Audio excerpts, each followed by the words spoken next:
Alright guys, let's take a look at a 1-6-2-5 in C. Yeah, I'm gonna admit something to you guys. I get nervous when this camera comes on. And when I start to play slow, for some reason, with this camera on, I don't know, it has a psychological effect on me. It's weird. I'm saying that because this is the second time I'm shooting it, and I'm sitting there thinking I've never done that. If either it's the camera and slowing it down and really. So anyway, just between us, you, and anybody in the whole world that wants to know that that camera does something to my head. So if we go from C major 7 to A7 to D minor 7 to G7, we have our 1-6-2-5 and C.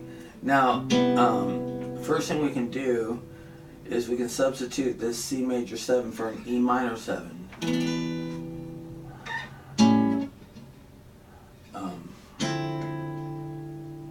D minor 9 to G. Flat 9 to C. 6-9. So we can play this. Let's make this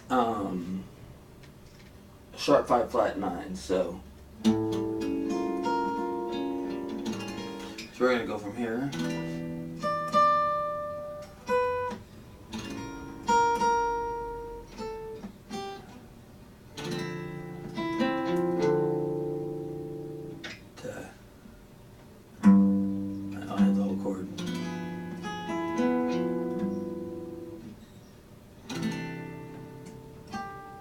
So let's look at the progression that way, and a couple ways we can play over it.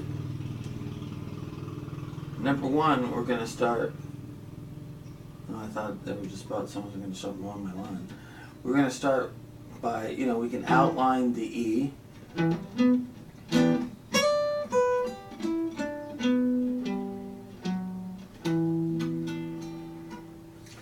Or we can play E Dorian.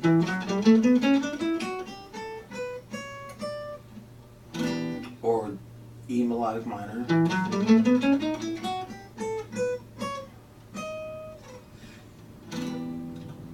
When we get to this sharp 5 flat 9, let's just look at this as a 2-5 for a second. Anytime that you have your minor 7 going to a 5, a 2-5, you can always take the minor 7 and move it up a minor third. So this would be G minor 7. So, and you can play that over the A7. And the reason is because, well, this is our major third. So here we have a sharp 5 and a flat 9. So those are really the color tones. And if we took this chord and moved up,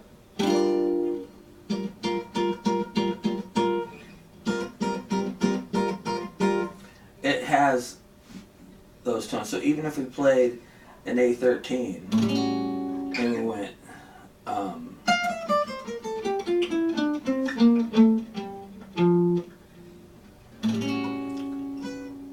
it's gonna work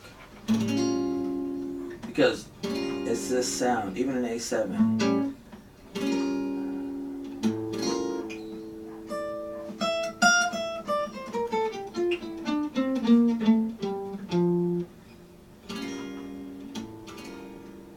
So it really doesn't matter what A we play. We can always, instead of playing over the dominant, we can always go up a minor third.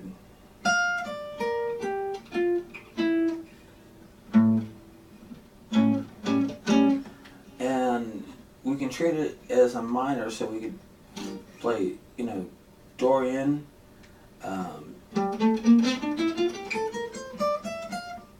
We can play, let's see, melodic minor.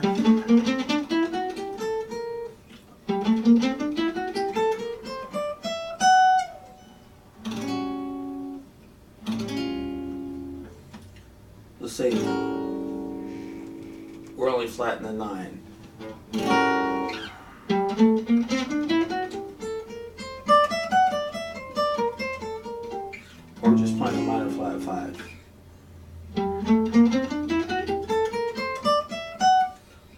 A7.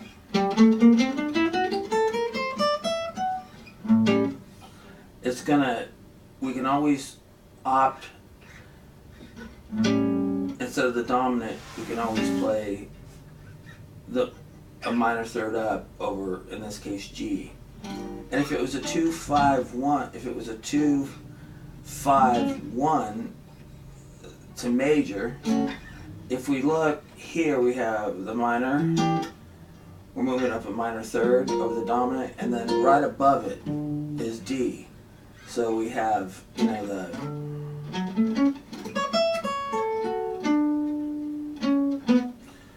so we literally could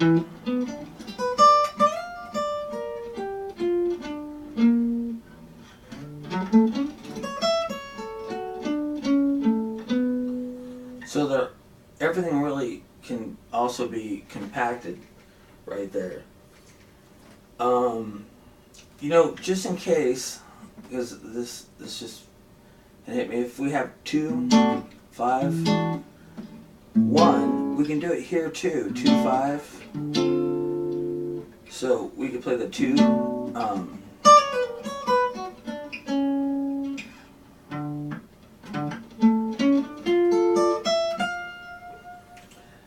The only problem is our A is right down here, right? Well, we can play over the A. We can play the D. 1, 2, 3, 4. 1. So of course that's going to work over the A.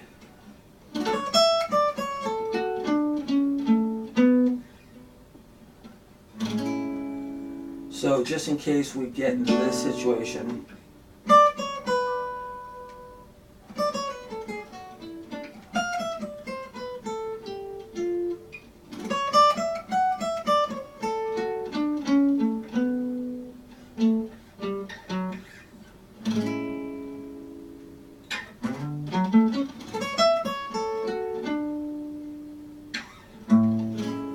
so that's just,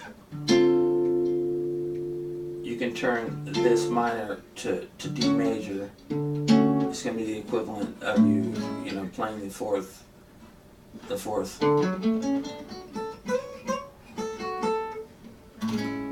against the A. So if you don't feel like jumping all the way back down there, you can always play the D instead of the So I don't know how we got that far off the beaten path, but so we're back here.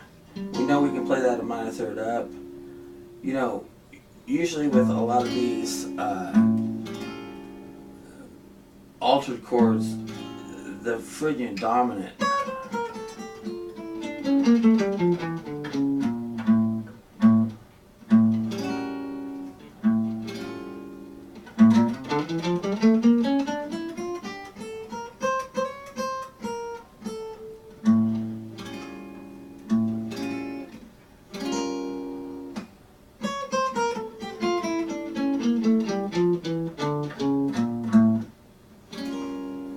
they just sound so beautiful. So we always have even the Phrygian mode itself, without the minor third, will work.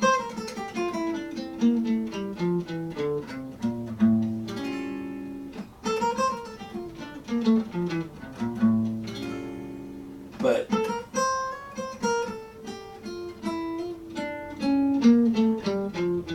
even if we didn't put it in on the way down, you know, played half with minor third and half Phrygian, which is usually how I see the Phrygian mode being used, is altering that third back and forth. That's going to work as well. Excuse me, allergies. It's that time of the year. So we always have that option. Another option that we have, I've been accused of going too long, and I have had some really long lessons, so I have to keep my eye on the clock. If we do an 8-note diminished scale, this deal right here, over A7, it always sounds nice. It's a really good, just dissonant outside sound. So we can play that. Now, there's a really easy pattern right here, you guys, that plays those exact notes, and we can learn this really fast. It's going to go 8, 6, 5 to 8, 7, 5 to 8, 6, 5 to 8, 7, 5. And if we wanted to keep going down, I mean, at that point,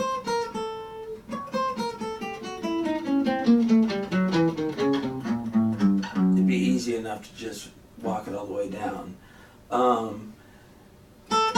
I like to start it up here so I get that full thing, so I might go.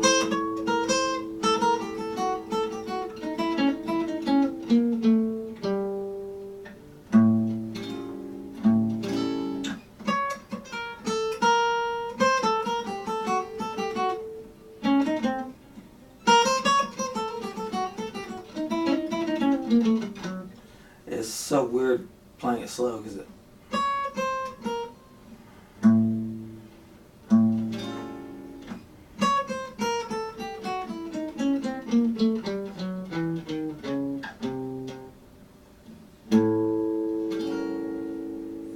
So that'll always work. So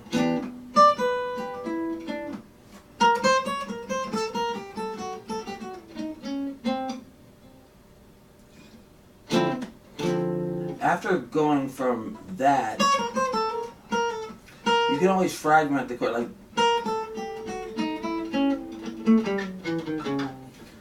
you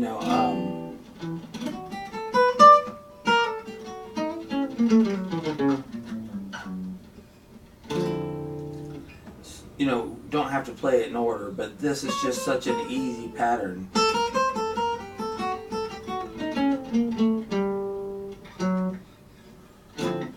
And it creates that, it's simple and it creates that dissonant outside sound. I personally would bring this back into Dorian because, creating tension and releasing tension, and creating tension and releasing tension is in my opinion the best way to do it, because here we have this, then we went over the A7, whichever version we play, and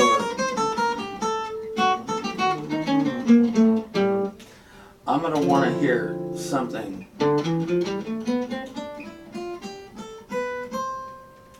So against that outside, I wouldn't play melodic minor right after that. So, unless I was just really going for a dissonant sound and I wanted that constant outside sound, there's something really nice about creating tension, releasing tension, creating tension, and releasing tension. So you definitely could play the melodic minor over this, or outline the chord. You can just outline a D minor 7.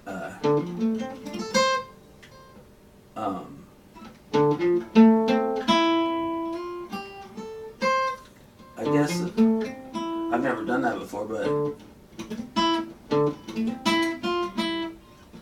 that would be outlining it.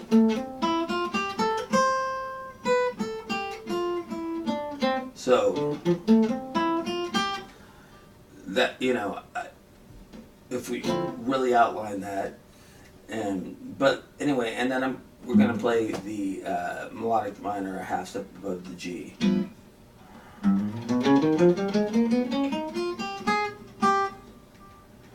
So those are some options that we have over, if we're thinking this, and we'll just alter this any old way, and we'll play the minor 9, and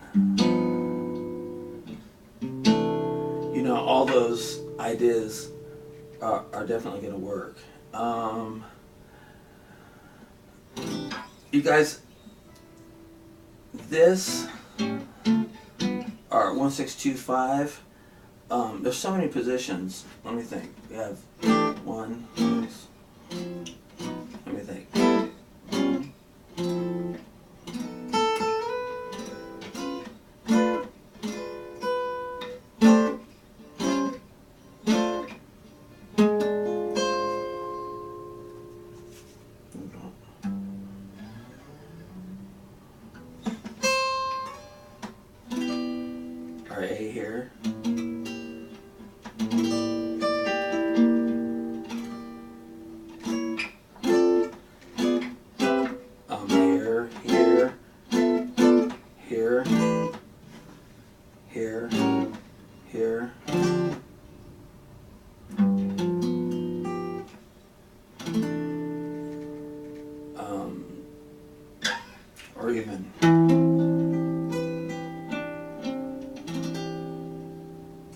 that, see?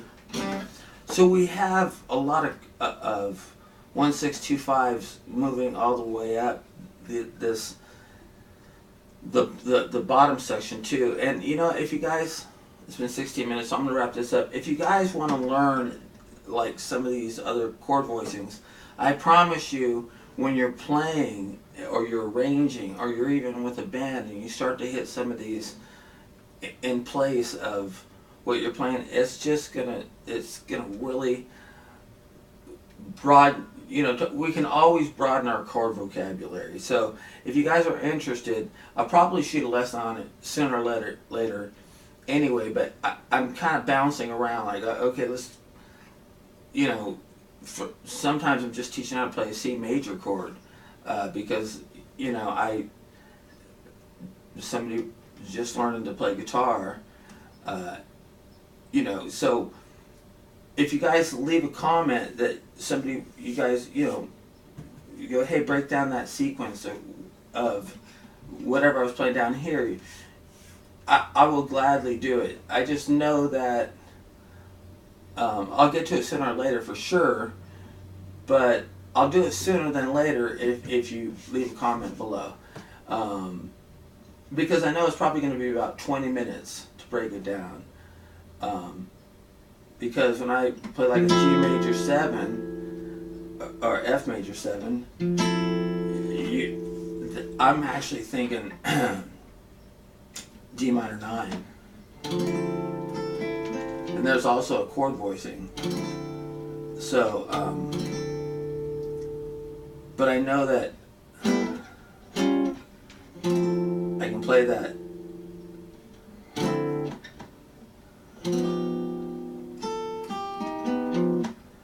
So, in other words, there's going to be a little explaining to do, like, what am I thinking there, you know.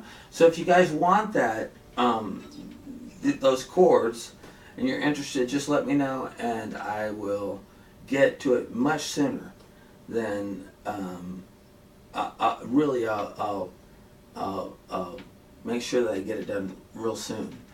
Alright, you guys, other than that, I just hope that you have a beautiful day, and thanks for coming by. Alright, bye-bye.